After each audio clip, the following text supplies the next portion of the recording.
Bom, olá a todos, essa é a nossa aula de redes de computadores. Estamos chegando, na nossa nova camada, nós vamos falar hoje sobre a camada de interrede do modelo TCP/IP. Bom, então nós estamos vendo o modelo TCP/IP de 5 camadas. Tá? A gente já passou pela camada física, pela camada de enlace e chegamos na camada de interrede, tá? Então quem não viu os vídeos sobre camada física, camada de enlace, eu recomendo que veja os vídeos sobre o modelo Visuose, principalmente sobre o modelo TCP/IP, tá? Então é altamente recomendável assistir esses vídeos aí antes, tá? Bom, o que a camada de interrede faz? A camada de interrede ela é responsável por endereço e roteamento, tá? Então na camada de interrede surge a ideia de identificar as máquinas de uma forma mais lógica, mais a nível principalmente de sistema operacional, por exemplo, tá? De forma a criar redes de forma mais gerenciáveis.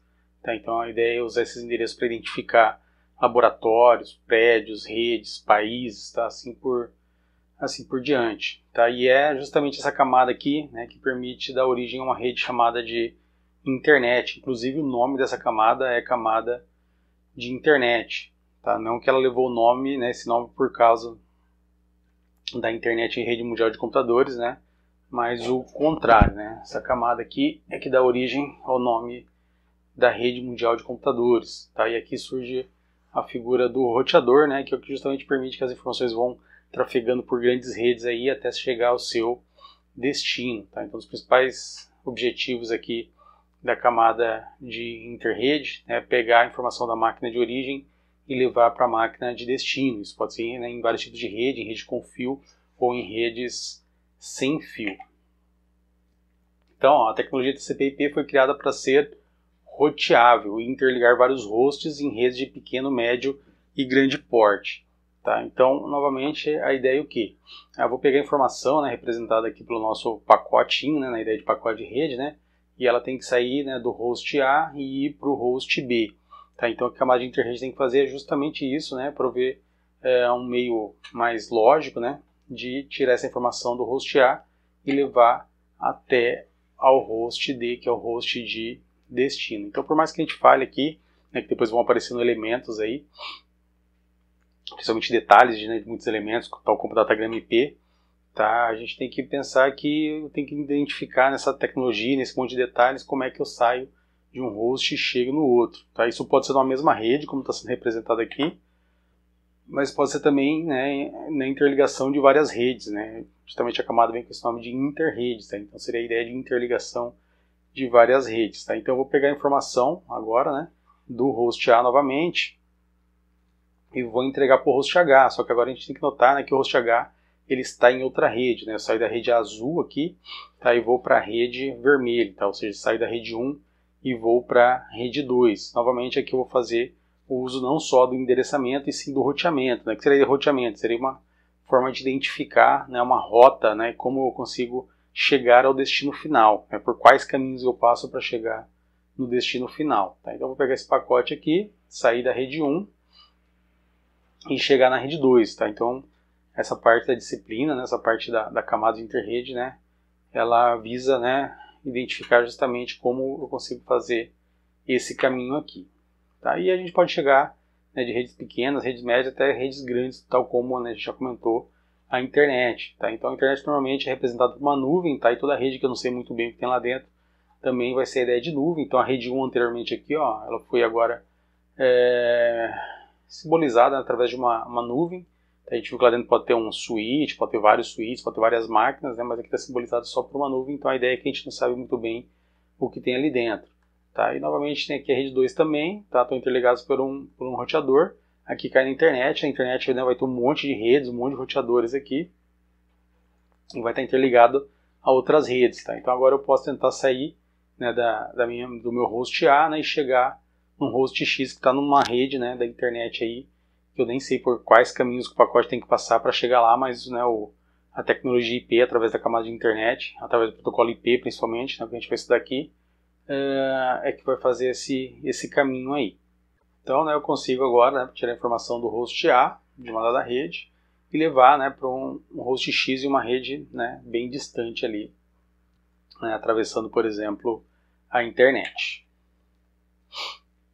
Bom, então, né, a camada de rede foi criada para permitir o roteamento, né, de pacotes interligando inúmeros hosts. Para isso são utilizados vários protocolos. Tá? Então, o principal protocolo da camada de interrede é o IP, né, que vem de Internet Protocol. Então, de novo, né, ele é um funil ali dentro da pilha de protocolo de TCP/IP. Então, toda vez que você vai sair de uma rede para outra, você passa por aqui. Quando você vai entregar, né, uma informação para uma máquina ali de destino, você vai através de um datagrama IP. Tá? Então, o IP é o protocolo mais importante que a gente tem aqui nessa camada. Tá? No estudo dele, tem várias formas de estudar, né? A gente vai estudar da seguinte forma, né?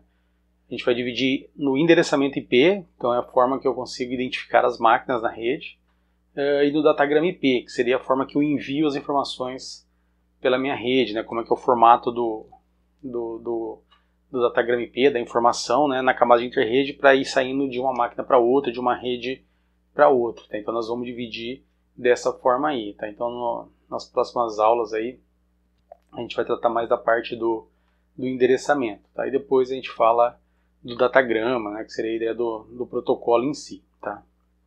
Outro protocolo muito importante da camada de interrede é o protocolo ARP. Tá? Então o ARP, o que acontece? Né? Na camada de enlace eu tenho um endereçamento físico, e para transmitir localmente na rede, né, eu preciso desse endereço físico. Então em nível de camada de enlace eu uso esse endereço físico para chegar de uma máquina na outra dentro da mesma rede local. Tá? Mas a princípio que eu uso para fazer a transmissão de dados, né, em mais alto nível é o IP.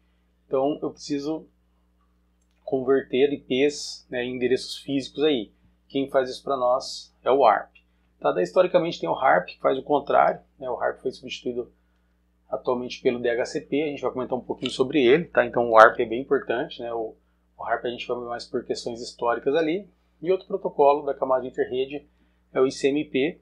Tá? Ele é usado para fornecer algumas informações, né, algum controle sobre a rede, mas a ideia de, né, de informações mesmo sobre o que está acontecendo na camada de interrede. E historicamente o pessoal conhece muito o ICMP por causa do comando ping. Né? Se você não conhece, a gente, né, já usou em algumas aulas, aí, a gente vai comentar mais quando chegar aqui no ICMP, mas o ICMP não se reduz ao ping, tá? Ele tem mais utilidades além do ping aí, né? O ping, para quem não sabe, então, ele é usado para identificar se uma máquina está ou não ativa dentro da rede. Então, né, nosso amigo aqui está com uma dúvida, né? Então vamos ver qual que é. Então, quem realmente fornece endereçamento e roteamento é o protocolo IP, mas como ele funciona na prática? Tá? Justamente ele está certo, tá? É o IP que faz a ideia de endereçamento e roteamento, que é a função básica da camada. Mas calma lá, né? Tem muita coisa aí. Tá? Como eu falei anteriormente, nós vamos começar pelo endereçamento. Então, quando a gente fala de endereçamento, tá? Hoje em dia, em termos de endereçamento IP, a gente tem dois tipos de endereço IP. A gente tem o IPv4, que é IP na sua versão 4, e o IPv6, né, que é IP na versão 6, que é uma versão mais atual. O IPv4, né, ele é um número tal como esse aqui. Ó. Então, o que é um IP? Né? É um número assim, 72.217.28.131. Tá? Então, esse é o endereço típico de uma máquina, por exemplo, na internet. Ok? O IPv4 é um número formado por 32 bits, a gente vai estudar isso daqui a pouquinho.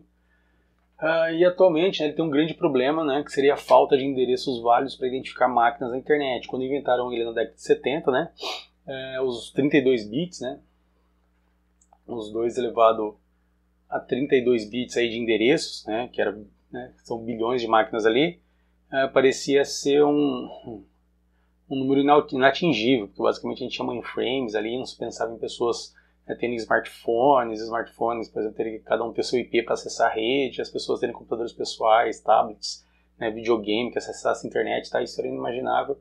Então dava a impressão que esse número aqui era um número inatingível, né? Mas infelizmente não foi. Tá? Então por isso inventaram o IPv6. Tá? O IPv6, né, ele se parece com esse, né, número de baixo aqui, que eu não vou nem pronunciar, né? Então ele tenta resolver esse problema de falta de endereços IPs. Tá? Ele é 2 elevado a 128 tá? Então de endereços IPs. Isso significa, tá, que ele consegue dar, por exemplo, 1.500 IPs por metro quadrado da Terra. Ele foi pensado a nível de galáxia ali, tá? Então, né, teria IPs para endereçar a galáxia inteira, tá? Então, que o pessoal extrapolou, né, os limites para não ter mais novamente esse problema da falta de endereços IPs.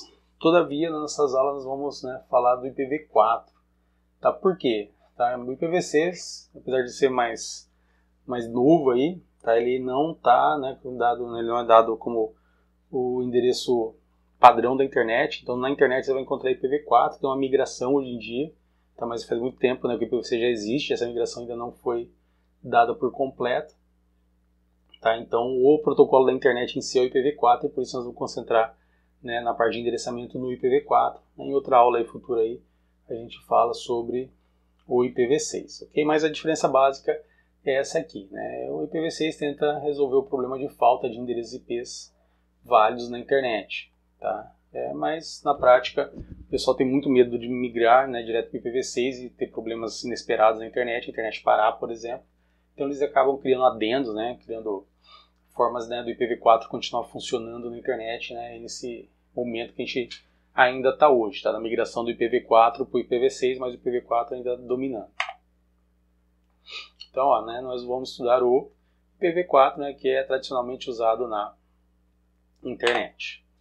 Bom, então, né, para entender o IPv4, eu tenho que perceber que ele é um número binário. Então, apesar de ter essa cara aqui meio esquisitona e os números, né, estarem em decimal, eu tenho que perceber que aqui eu tenho 4 octetos, tá? E cada octeto aqui então seria 8 bits, tá? Dividido por pontos. Então esse é o nosso IP na sua versão 4. Tá? Então aqui tem, né, mais separadinho aqui a ideia dos 4 octetos. Então o primeiro número é o 172, 217, 28, 131. Convertendo isso para binário, eu vou ter, né, esses valores aqui. Então quando eu olho lá o 172, eu tenho que saber, né, que em binário ele vai ter essa representação aqui. Eu tenho que ter noção, tá, que esse valor em decimal tem, né, uma representação em binário. Isso vai ser importante depois para a gente poder configurar corretamente as redes, tá? Então, né, nosso amigo aqui tá vindo aqui, tá com outra pergunta, né, que é uma pergunta clássica aí dos alunos, não é uma pergunta, né, uma afirmação, que ele não lembra como faz a conversão de binário decimal binário, tá? Então, a princípio, quem está estudando rede de computadores normalmente já viu essa conversão, tá? Mas nós vamos relembrar, porque ela tem que estar bem afiadinha, né? Tem que estar na ponta da língua ali, para você conseguir fazer os cálculos de rede depois que a gente vai ver mais para frente. Não tem nada de complexo nisso aqui, tá? Então não se preocupem, tá? Vamos ver, vocês vão ver que é bem simples aí. Então, para profissionais de redes, né, essa parte aqui é extremamente importante, né? Se você vai fazer uma certificação, por exemplo, de rede, é bem provável que eles vão cobrar a parte de conversão de binário para decimal, porque você vai precisar fazer cálculos de rede, né, relativamente rápidos, então você tem que saber disso daí. Bom, então a primeira coisa tem que, né, identificar, né, os octetos aqui e saber como fazer essa conversão, né, dos octetos. Então a primeira conversão, né, seria a ideia de binário para decimal. Então, de binário para decimal é bem simples, né? Eu tenho, na verdade, que colocar números decimais aqui em cima de cada bit, tá? E somar esses números, tá? Então vamos fazer aqui para o primeiro octeto. Então eu faço isso octeto por octeto de forma separada. Então a primeira coisa, né, é colocar esses números aí, tá? Então qual que é a ideia? Da direita para a esquerda, eu começo a colocar o primeiro bit vale 1, segundo bit vale 2, vai sempre dobrando. 4, 8, 16, 32, 256 até o 128. E a regra é simples, né? Some o número acima do bit quando o bit for igual a 1. Tá? Então o que eu vou fazer? Eu vou fazer uma conta aqui. Tá? Então ó, esse bit aqui do 128 ele é 1. Então eu coloco ele aqui. Ó. 128. O do 64 é 1? Não. Então eu não vou somar esse bit aí. Tá? O do 32 é? Do 16? Não. Do 8? É. Do 4? É. Do 2? Não. Do 1? Não. Tá? E por fim, sempre coloco um 0 aqui. Ok? Então, a brincadeira é só essa. Agora eu vou somar, né? 128 mais 32 mais 8 mais 4 mais 0. Tá? Então aqui, né? Indo pelos slides aqui, ó. Então vou pegar o 128, que é 1. Vou pegar o 32, que é 1. Vou pegar o 8, que é 1. Vou pegar o 4, que é 1. E sempre vou acrescentar o 0. Tá? Porque se não tiver nenhum bit ativo aqui, se todos fossem 0, o valor do octeto seria 0. Tá? Então o resultado seria 0. Tá? E nesse caso aqui, né, o valor dá 172. Ok? Então, bem simples aí. Onde tiver 1, eu somo esse número de cima. A única coisa que eu tenho que saber aqui, né, é qual número que vai aqui em cima. Então, de novo, pega do bit mais à direita ali, coloca 1 e vai dobrando. 1, 2, 4, 8, 16, 32, 64, 128. Tá? Então, fizemos o primeiro octeto, né, deu 172, vamos para o segundo. Então, eu tenho aqui um binário e tenho que converter. Tá? Então, a gente já sabe, vou somar o quê? 128 mais 64 mais 16... mais 8, mais 1, tá? Então vai ser esse a nossa operação aí. Feito isso, então, ó, 128 mais 64 mais 16 mais 8 mais 1, e o 0 que sempre vai ter, vai dar 217, ok? Então, próximo octeto vai ser o que? Só tem 1 no 16, o 8 e 4. Então são os números que eu vou somar. Ó. 16 mais 8 mais 4 dá 28. Então o valor desse octeto aqui, em decimal, né, é 28. E o último aqui, né? Então vai ser o quê? 128 mais 2 dá 130. Mais 1, 131. Tá? Então o valor ali vai ser 131. Tá? Então essa é a conversão, ela é bem simples, né? Bom vocês fazerem uns treinos aí para quem não está acostumado, tá? Mas basicamente é isso daí. Então nosso amigo volta aqui, né? E será que eu sei fazer? Você tem que tentar, tá? Se você não tentar, você não vai conseguir fazer. Então você tem que treinar isso aqui. Será que eu tento? Tente, tá? Então, quem quiser, né, para o vídeo ali, né, faça, por exemplo, esse daqui, ok? Então pega lá, tá os bits aqui, ó. Primeiro octeto, segundo octeto, terceiro octeto, quarto octeto. Tá? Faça a soma lá, tá? E jogue os valores aqui em cima. Tá? Aqui eu coloquei, né, valores mais fáceis aí. Então, quem quiser tentar, né, para o vídeo aí um pouquinho e tenta fazer isso aqui sem eu fazer. Né? Daí a gente volta fazendo isso aqui.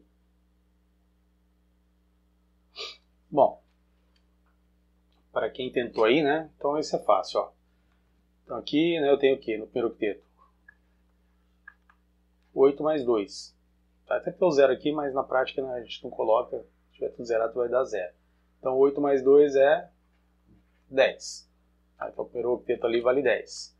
128 mais 1. 128 mais 1 dá 129. Ok? Então 129. Aqui não tem, né, nenhum bit 1. Então o resultado aqui vai dar 0. E aqui eu tenho 2 mais 1. 2 mais 1 vai dar 3. Ok? Ó, nosso amigo falou que o resultado dele foi esse. Ó. 10, 129, 03. Ó. 10, 129, 03. Né? Então se você tentou e conseguiu esse resultado aí, tá certo. Ok? Então aqui está novamente o slide formalizando, né, a nossa operação. Tá? 8 mais 2, 10. 128 mais 1, 129. Aqui deu 0, que não tinha que somar. E aqui deu 3. Tá bem simples aí. Bom, acertei, né? Vamos para a conversão de decimal binário. Então a gente fez o binário para o decimal, agora tem que fazer o contrário também. Tá? Então tem que saber tanto ir quanto voltar nessa conversão aí. Então agora é o contrário. Tá? Então eu tenho aqui um decimal e quero converter para binário. Né? Primeiro octeto, segundo octeto, terceiro octeto e quarto octeto. Então como é que eu faço agora nessa conversão do decimal para o binário? Vamos fazer para o primeiro octeto de novo, né? Eu posso fazer dos octetos. Posso não, devo fazer os octetos de forma isolada. Tá? Então a regra é, ó, pega o número decimal e verifique se ele é maior ou igual ao número decimal em cima do bit à esquerda. Então eu vou pegar esse número aqui e vou perguntar se ele é maior ou igual a esse bit aqui mais à esquerda. Eu vou começar perguntando por ele. Se for, coloca 1 nesse bit aqui e subtraia o valor e passa para o próximo com esse novo valor que você obteve da subtração. Tá? Caso contrário, né, caso o número seja menor, coloque 0 no bit. Então imagina que aqui é menor. Né? O que eu vou fazer? Coloca um 0 e continua. Vai para o próximo número e faz a mesma pergunta. Tá? Faça isso até chegar no final. Né? Se o resultado já der 0 ali de início também, já acabou. Tá? Não tem que fazer nada. Então vamos para a prática que é mais fácil, né? Enxergar o que é essa regra aqui na prática. Tá? Então, de novo, tá? Eu quero converter 192 em binário. Pessoal, lembrando que tem várias formas, tá, de fazer isso daqui. Tá? Essa é uma das formas. O pessoal de rede gosta dessa aqui, que é relativamente rápida, porque só tem, né, 8 bits ali. Tá? Então, o que eu vou fazer? Eu vou pegar o valor que eu quero, tá, que é 192, e vou perguntar se ele é maior ou igual ao primeiro bit aqui, né, o valor decimal do primeiro bit mais à esquerda. Então, 192 é maior ou igual a 128? Sim. Se for, então, o que eu faço? Subtrai aqui esse valor, 128 do 192. Então, 192 menos 128 dá 64 e coloca 1 aqui. Ok? E vai para o próximo número, só que agora, né, usando esse 64, ok? Então pergunto, 64 é maior ou igual a 64? É igual a 64. Então o que eu faço? Coloco 1 aqui, subtraio o valor e continua. Nesse caso aqui, deu 0, ok? Significa o quê? Que agora todos os bits aqui na sequência vão ser 0, tá? Então não preciso mais verificar. Então, ó, como o resultado for 0, né, acabou, é só colocar 0 ali, ok? Joga 0 até o final. Então, agora vamos para o segundo octeto. O segundo octeto é 168. Tá? Então, nosso amigo quer tentar, então tentem aí. De novo, se quiserem pausar o vídeo, pausa o vídeo, né, e tentem fazer vocês mesmos aí, ó. Então, tá aqui, ó. Eu vou pegar 168 e perguntar, 168 é maior ou igual a 128? Sim ou não? Se sim, coloca 1. Ok? Então faça aí. Bom, vamos lá, né? Espero que vocês tenham feito aí. Nosso amigo fez, ó. Ele disse que deu isso aqui, ó. 101010000. Vamos ver se está certo. Então, 168 é maior ou igual a 128? Sim. Então, coloca 1 aqui, subtrai lá, 128, 168, o resultado deu 40. Ok? Vou para o próximo. 40 é maior ou igual a 64? Não. Então, coloca um 0 aqui. 40 é maior ou igual a 32? Sim. Então, coloca 1 aqui e subtrai. O resultado que deu foi 8. 8 é maior ou igual a 16? Não, coloca 0.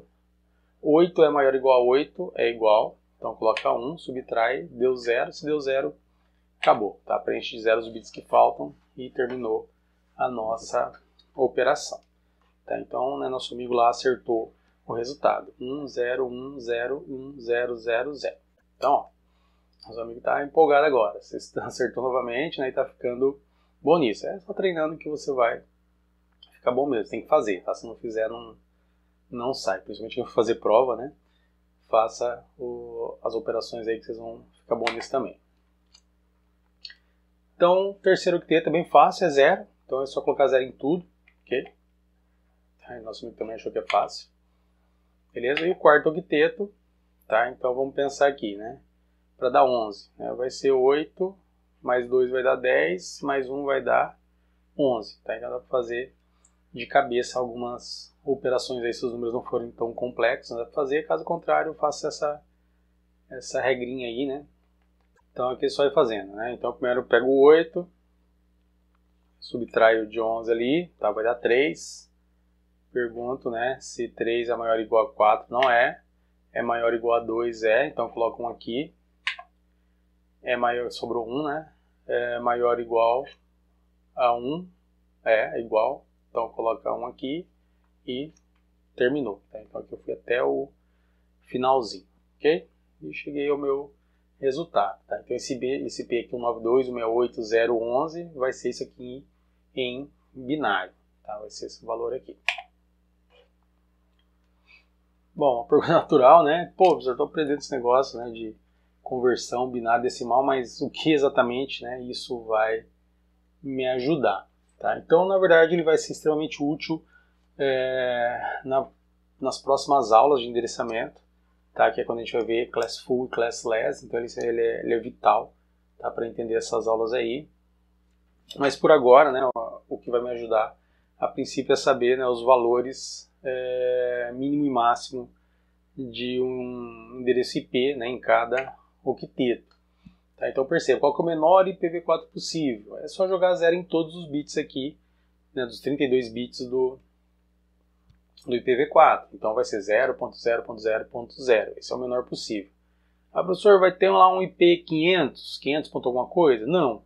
Tá? Porque se eu somar esses números aqui, 128, mais 64, mais 32, mais 16, mais 8, mais 4, mais 2, mais 1, no máximo isso vai dar 255. Tá? Então esse é o maior valor de um octeto. Tá? Então, ó, quero saber o maior IPv4 possível. Coloca 1 em tudo aqui, soma, tá? E vai dar, né, 255, 255, 255, 255. Tá? Então você não vai ver nenhum IP que tem um octeto maior do que 255. Então bota nosso amigo aqui, né? Entendi, né? Não vai ter nenhum IP negativo, por exemplo, não vai ter mesmo. O menor IP é 0. Tá? E o maior é 255. Então você vê lá um IP 256, 300, não vai existir. Então, novamente, onde é que vai ajudar isso aqui depois? Tá? Ele vai ajudar a identificar o que é rede e o que é host dentro dos modelos Class Full e Classless. Primeiro, né, então, antes de acabar nossa aula, vamos entender, tá, o que é identificar rede host. Então, para quem fez aula comigo, a gente fez isso lá no Modelizo OSI, né, criou uma forma de identificar rede host de uma forma mais lúdica, né. Vamos usar isso aqui agora também, né, para, indiferente se é um IP, né, IPv4, IPv6, você tem que entender que quando eu estou falando de endereçamento de rede, normalmente eu vou ter que identificar qual parte do endereço simboliza a rede e qual parte do endereço simboliza o host, ok? Seria igual, por exemplo, o número de telefone. Então, tipo assim, eu vou discar para alguém e vou colocar o código 44. O código 44 significa a região de Maringá, aqui no Paraná, no Brasil. Se eu colocar, tipo, o código 11, o código 11 significa para São Paulo. Então, a ideia é que mudou de rede. A mesma coisa, né, basicamente aplicado em endereços IPs. Tá? Mas, de novo, vamos ver com outro exemplo aqui, só para vocês entenderem o que é. Então imagine que eu tenho esses endereços aqui num IPv4, só para a gente conseguir entender de forma mais abstrata, né? Então tem aqui, ó, host A, B, C, D, e aí dentro desses hosts aqui eu tenho um endereço de rede aqui, então nível de camada de rede do modelo ISO-OSI, tá? Então o alfa que simboliza a rede, em vermelho, e o número aqui, tá, significa a máquina dentro dessa rede, o host nessa rede aí. Então aqui eu tenho rede alfa, máquina 1, rede alfa, máquina 2, rede alfa, máquina 3. Tá? Então toda vez que eu ver o endereço IP, eu tenho que conseguir identificar essas informações também. Tá? Qual parte dele é a rede, nesse caso aqui é alfa, e qual parte dele é o host. Tá? Então é esse número em decimal aqui. Ok? Do outro lado eu tenho outra rede. Ó. Eu tenho a rede beta, máquina 1, rede beta, máquina 2, rede beta, máquina 3. Então, se eu for olhar nível de camada de rede aqui, quantas redes eu tenho? Tá? Eu tenho duas redes, a rede alfa e a rede beta. Tá? E elas estão separadas fisicamente ali, conectadas a um roteador. Então, cada um tem seu barramento ali. Esses barramentos estão ligados através do roteador. Tá? Então, eu posso chegar aqui na máquina A e falar assim, eu quero acessar a máquina beta 2. Tá? E aí, através do endereço, eu vou ver, opa, esse som está na minha rede, eu vou mandar para o roteador. Tá? E através do roteador eu vou chegar na máquina beta 2. Tá? Então esse é o objetivo. Então origem alfa 1 destinado a beta 2. Tá? O roteador tem uma tabela de roteamento, ele vai olhar assim, como é que eu chego na rede beta? Então olha só, o roteador tem que saber extrair essa parte aqui do endereço. Eles falam, então o endereço de rede é isso aqui, é o beta. Então ele vai falar assim, o beta está aqui na placa 1? Não. Está na placa, na cookie 3 aqui, né? Está na placa 3? Então imagino que aqui é a placa 1. e aqui é a placa 3. Ah, tá na placa 3? Tá, então o que eu faço? Manda isso para a placa de rede 3 do roteador, e isso deve chegar na rede beta na máquina 2. Então, verifica a tabela de roteamento, encontra a rota e manda para frente. Então isso aqui que é a rota. Ó, tá? Então através do endereço de rede, por exemplo, da parte, né, que identifica a rede, eu vou identificar a rota para chegar naquela rede lá, e chegando na rede provavelmente eu vou chegar no host de destino mais especificamente. E aí entrego, né, o meu datagrama, né, o meu pacotinho de rede do outro lado.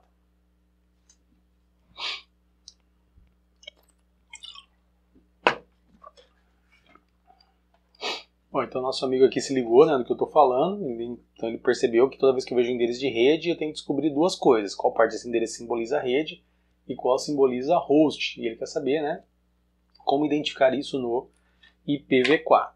Tá? Então a resposta para isso é justamente nas próximas aulas aí. Tá? Então nós vamos falar sobre o modelo Classful e sobre o modelo Classless, que é a forma de conseguir identificar rede e host em endereços IP, ok? Então, como conclusão dessa aula aqui, né? Então vocês viram que foi uma aula parcial, tá? Então só a parte de endereçamento IP é uma aula muito grande, tá? Não dá para cobrir ela numa aula só, né? Até dá, mas vai ficar uma aula muito extensa, tá? Então é melhor dividir ela em vários pedacinhos ali para não ficar muito conteúdo para ser visto ao mesmo tempo, tá? Então, como conclusão parcial aí, né? O IP é responsável pelo endereçamento e roteamento do TCP/IP, isso é verdade, é um dos protocolos mais importantes da pilha de protocolo. Tanto é que ele dá nome ao modelo, tá? Justamente pela parte de fazer o endereçamento. Atualmente temos o IPv6, mas a gente usa o IPv4 na internet. Tá? O IPv4 tem 32 bits. Bom, e toda vez que a gente vê o endereço IP, né, a gente tem que descobrir qual parte representa a rede, qual parte representa o host. Isso vai ser feito nas próximas aulas. Ok? Então nos vemos na próxima aula e nós vamos descobrir, né, como é que funciona o modelo Classful, e depois, né, a gente vai descobrir como funciona o modelo Classless. Beleza? Até a próxima.